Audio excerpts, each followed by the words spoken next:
বন্ধ। আমরা অনেক মানুষের কিস্তি থেকে আমরা গাড়ি কিনছি, কেনার পর হঠাৎ করে অবাধ কাদের ঘোষণা দিল যে গাড়িগুলা বন্ধ। আমরা এত লোক কই যাবো, চিন্তাই করবো না ডাকাতি করবো, কি করবো? সমাধান দিত, একটা সমাধান দেয় নাই, এই পর্যন্ত দিন সমাধান দেয় নাই। হঠাৎ করে সে মুহেতে যা আইলো তা বলে দিল, ঘোষণা দিল যে বন্ধ। কেন? আমাদের দাবি এইটাই, আমরা কি করব? চিন্তাই করব না ডাকাতি করব না নিজে কোন করব, ওইটা আমাদের কাছে জবাব চাই। আমরা দাবি এইটাই মাননীয় প্রধানমন্ত্রীর কাছে। মাননীয় প্রধানমন্ত্রী এই জবাবটা আমাদেরকে দিবে যে আমরা কি কেন খবর জানার লাগে। আমরা তো সরাসরি যাইতে পারবো না।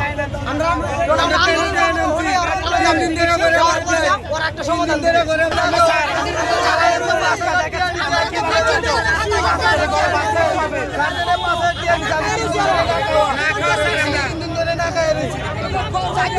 বন্ধ কেন?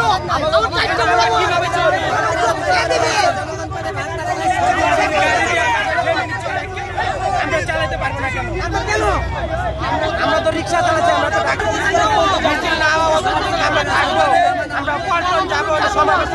আমরা সংসার চলে, পেট চলে, আমাদের গাড়িটা বন্ধ করে দেওয়ার কারণে আমরা চলতে পারতাছি না, খাইতে পারতাছি না, এবং কি আমাদের কিস্তিতে আমরা